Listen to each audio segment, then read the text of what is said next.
Hey guys, thanks so much for signing up for Rise. And we're coming from my home, my living room, into yours during this time that is filled with uncertainty, fear, and it's difficult. My hope is that over the course of the next 15 days, you're filled with peace and joy and expectation in the Lord. And so thanks so much for journeying with me and with us at Crow Hill Bible Church. God bless you. As I was reading through Psalm 128, I had a couple of questions that came to mind. Have you ever thought about what your life will amount to? Have you ever thought what kind of legacy you're leaving? I often think about my ancestors and those that went before me, that if they were to see what I was doing today, would they be proud? The man that I am, the husband, the father, the leader that I am, would they look at me and say, wow, I'm really proud of you? And I also think about my boys, because those questions about what does our life amount to and what are the legacy that we're leaving is not just a past thing, but it's also a futuristic question as well. And so I think about my three boys, and am I leaving them a foundation that they will be able to stand on?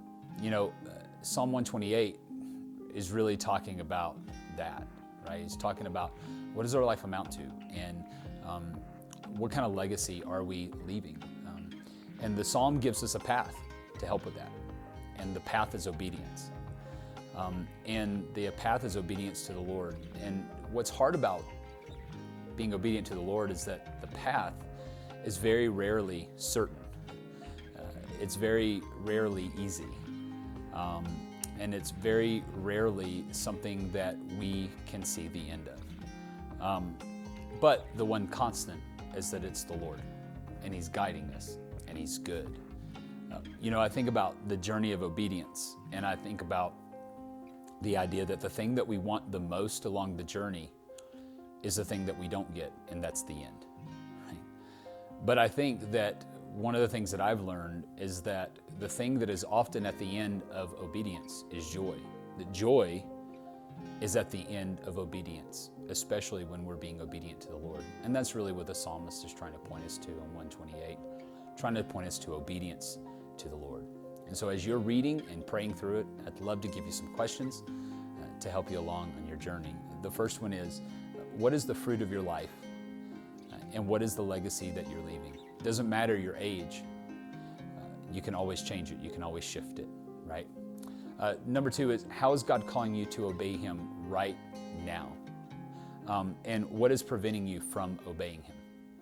Is it fear? Is it letting go of something? Who knows? And number three is, what is one small step you can take today in being obedient to the Lord?